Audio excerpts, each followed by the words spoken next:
Ladies, Ambies and gentlemen, this video is a response to a video by Noel Plum called Privilege Just to Stick to Beat Us With Then.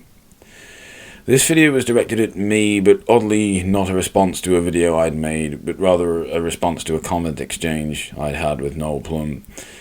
I can't help but find it more than a bit cynical that someone who's been engaged in a comment exchange would suddenly decide to make their next response in the form of a video, especially if they have a much larger subscriber base than the other, and choose to link to the conversation in the description. This is not the first time YouTube atheists have tried to pull this kind of dogpiling bullshit with me. The Breakfast Club employed the same tactics with me a while ago.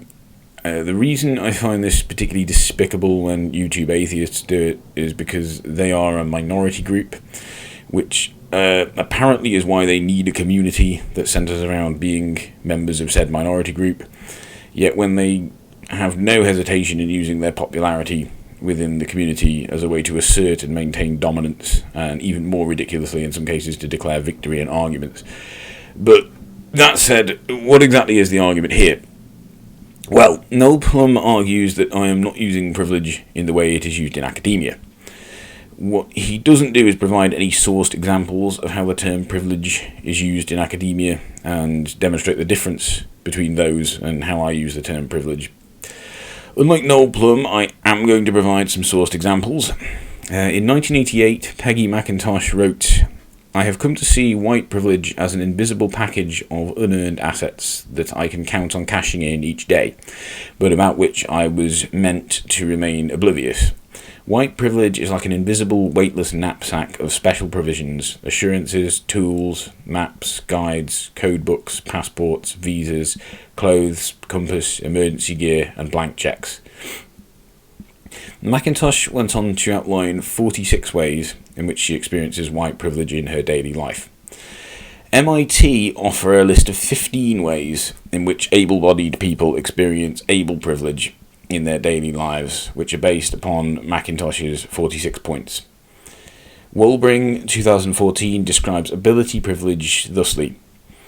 Ability privilege describes the advantages enjoyed by those who exhibit certain abilities and the unwillingness of these individuals to relinquish the advantage linked to their abilities, especially with the reason that these are earned or birth-given natural abilities.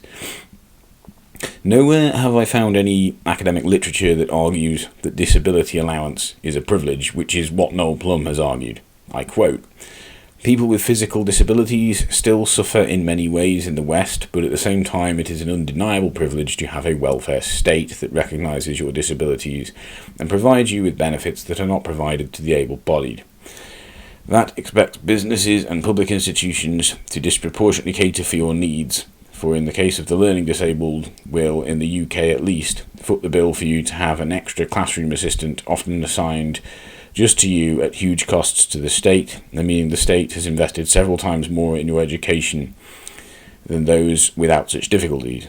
And I'm not begrudging those things, just saying that they are huge privileges." I have a horrible feeling that Noel Plum's logic runs along the lines of disabled people have more resources allocated to them by the state than people who aren't disabled, therefore disabled people are privileged. If that's the case, then what Noel Plum fails to realise is that equality when it comes to social issues doesn't actually mean treating everyone the same. I'm not sure how we would even begin to go about treating everyone the same. I certainly don't treat my parents the same way I treat complete strangers, and I don't treat complete strangers the way I treat my friends, and I don't treat my friends the same way I treat colleagues, and I don't treat colleagues the same way I treat romantic or sexual partners, etc., etc. Further, I really don't think I'd want to live in such a society, given as I value the differing relationships I have with different people. Equality when it comes to social issues means that all else being equal, everyone deserves equal rights, opportunities, and social status, immaterial of their race, gender, sexuality, disability, etc., etc. So, while I don't treat my parents the same way I treat complete strangers, I do think that all else being equal, they do deserve equal rights, opportunities, and social status. I don't treat strangers the way I treat my friends, but I do think that all else being equal, they do deserve equal rights, opportunities, and social status. I don't treat my friends the same way I treat colleagues, but I do think that all else being equal, they do deserve equal rights, opportunities, and social status. I don't treat colleagues the same way I treat romantic or sexual partners, but I do think that all else being equal, they do deserve equal rights, opportunities, and social status. An important phrase to remember here is all else being equal. For example, in the case of students with learning difficulties compared to students without learning difficulties, all else is not equal. That is why allocating extra resources, e.g. learning support assistance, to students with learning difficulties is not privileging them, because without such resources they would not have the same rights, opportunities and social status as students without learning difficulties, specifically the right to an education and the opportunities and social status an education affords a person. The only way it could be argued that such allocation of resources was a privilege is if it somehow overcompensated and ended up producing a disproportionate amount of better educated students with learning difficulties relative to students without learning difficulties. But if that were the case, the solution would simply be to reduce the amount of allocated resources, not to withdraw them altogether.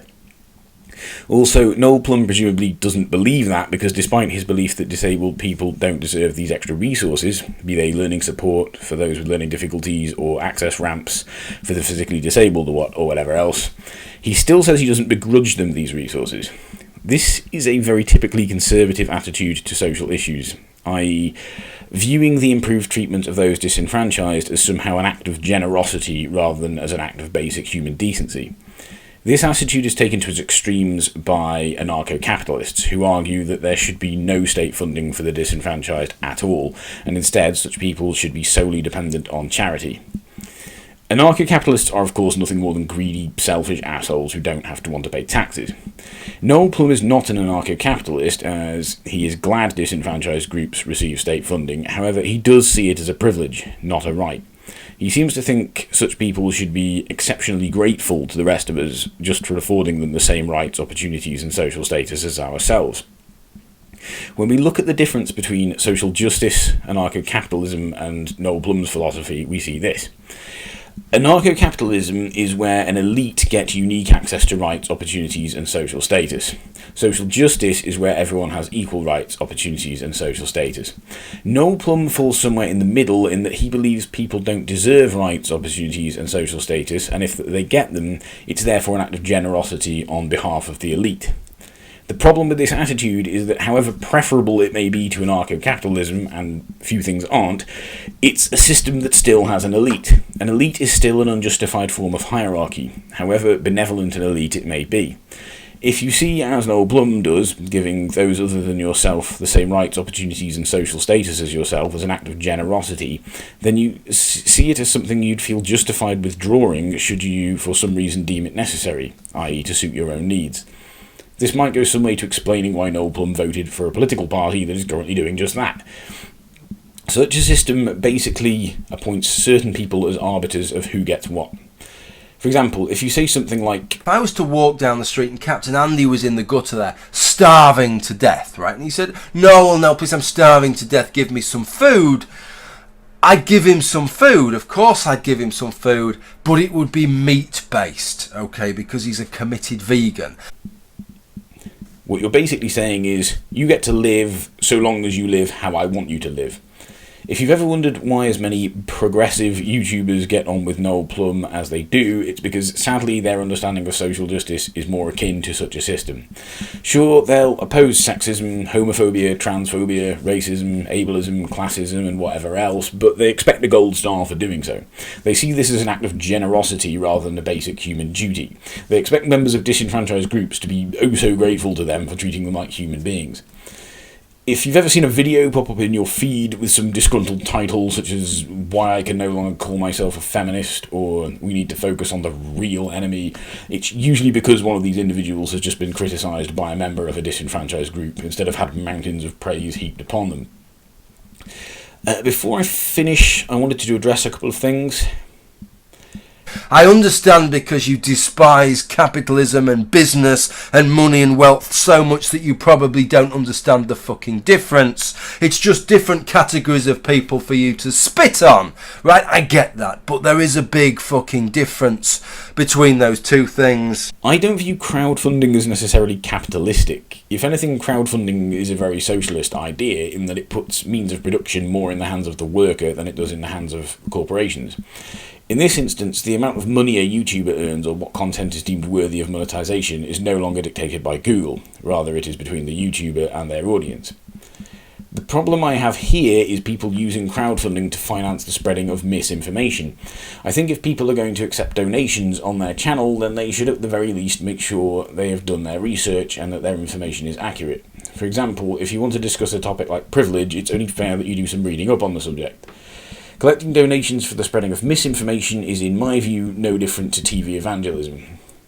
Crowdfunding isn't something I've actually entirely ruled out as an option for myself. However, if I were ever to do so, I'd prefer an alternative to Patreon if possible, but that's perhaps a topic for another video.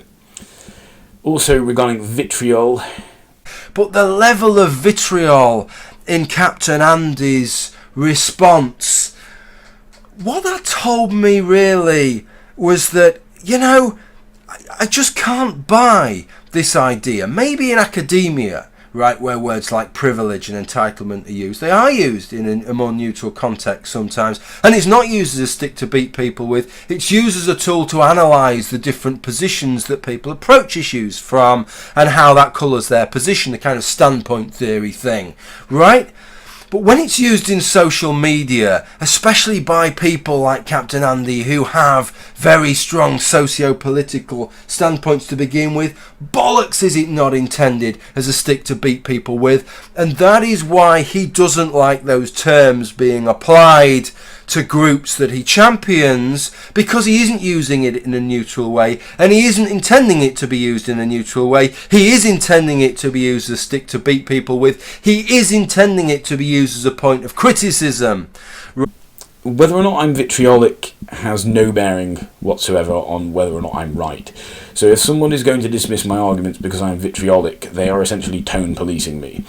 If I'm vitriolic, it's because I grow increasingly weary of the constant and unrelenting bigotry and ignorance that absolutely dominates this area of the internet. For example, despite the fact I've taken the time to provide academic citations in this video, I can guarantee you I am still going to be bombarded with horrid little shits telling me how wrong I am and how right Noel Plum is.